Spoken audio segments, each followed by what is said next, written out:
નમસ્કાર, ગુજરાત 7 ન્યૂઝમાં આપનું સ્વાગત છે। અરવલ્લી જિલ્લાના સાટંબા ગામમાં પરંપરાગત મોહરમ તાજિયાનો જુલુસ કાઢવામાં આવ્યો હતો। ગ્રામજનો તથા યુવાનોની ભારે હાજરી વચ્ચે દુઃખ અને શ્રદ્ધાના માહોલમાં તાજિયા ફેરવવામાં આવ્યા હતા।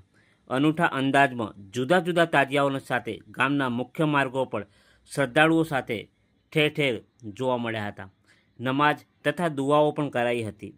મોહરમના પવિત્ર અવસરે લોકો ઇમામ હુસેનના બલિદાનને યાદ કરતા ઉમદા સંદેશો આપતા જોવા મળ્યા હતા। સમગ્ર કાર્યક્રમ શાંતિપૂર્ણ રીતે અને સમાજ એકતાના સંદેશ સાથે સંપન્ન થયો હતો।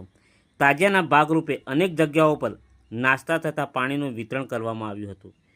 દરબારગઢ વિસ્તારમાં ઋતુરાજસિંહ અને બસ સ્ટેન્ડ વિસ્તારમાં ઇમ્તિયાઝભાઈ દિવાન તેમજ હિંમતસિંહ, વિમલભાઈ મારવાડી, કાભાઈ ગોસ્વામી, દાસભાઈ પંડ્યા, મુસ્તુફાભાઈ તમામ લોકોએ નાસ્તા પાણીની સગવડ કરી હતી અને સાટંબા ગ્રામ પંચાયતમાં નવનિયુક્ત સરપંચ ધ્રુવકુમાર પંચાલ એમણે પણ મુસ્લિમ સમાજના તાજિયાના જુલુસમાં સેવાઓ આપી હતી।